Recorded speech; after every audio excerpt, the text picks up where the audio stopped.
Hello, my name is Robert Whitehouse from Energy Efficient Homes. I'm back here again in Spraydon looking at our Passive House Premium that we're building. The one big announcement we've got on the 22nd of September, we've got an open day where you can come along and have a look at the updates that we're doing. That's 1:30 till 3 o'clock on the Sunday. So if you want to come and have a look, by all means, you can come along, put your name down on our website, and we'd look forward to seeing you. Anyway, let's go and have a look at the latest updates that we've been doing. If you go back and look at the previous episode, when we were here before, we were talking about the insulation that was going in the wall. Now, that insulation is behind the Intello wrap, because this is the vapor barrier. So this will not allow any vapor, any moisture in the room, any vapor to go through into the insulation that's protected in the wall here. This insulation here, this is your service cavity. So this is where your electrics and your plumbing go. They don't go in the wall there, they go in here, right? This is our 2.8. Now, in the wall, we've got twice that. So we've got 2.8, 2.8 behind here. In the wall here, you can see the studs here on the top. Now, what we've got here is insulation going that way, then insulation going this way, because this insulation here, our 2.8, covers the stud on there. So we're limiting the thermal bridging. The other thing that I think is important as well is a lot of people or a lot of companies will put rigid air barriers on the outside. And when you do that, the dew point is on the inside. So we get moisture forming in the wall. Big problem in the way that we built. This stops it.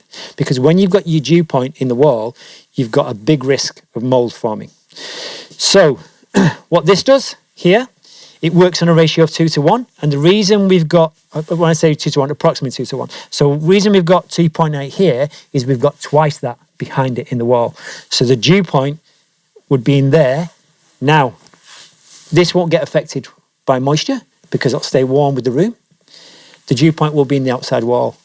But the vapor barrier stops any moisture getting in the wall. So it keeps it warm, healthy, and no mold forming. Very important. So this is the cladding on the outside of the house. And one of the reasons we like to use Hebel is an ACC panel. So it's a lightweight cement panel that screws on the wall, and it's a plaster finish.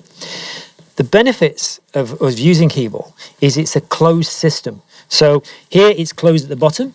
It doesn't have an airflow coming through. And that's because it's permeable. So any moisture that gets in, it comes out of the panel. So it's not going to be a problem. And Hebel's been made for the last 30, 40 years, and it's made in Australia, and it's widely used around New Zealand. The reason we like it is that what Passive House will tell you, if you've got a cavity, then inside the cavity, it's considered the same temperature as outside, right? And what we talk about is wind wash. Now, wind wash, to describe it to you, is that on a sunny day with an easterly wind blowing in Christchurch, it can feel quite cold when you stood in the wind. If I stand outside or I stand behind a shelter and I'm in the sun, but I haven't got the wind on me, I feel much warmer. Exactly the same with the house. That's what's going on. So the Hebel has a very small value of 0.2 as far as the R value is concerned. But the most important thing is what we're doing. We're eliminating that wind wash that's coming through here. And that's why we like it.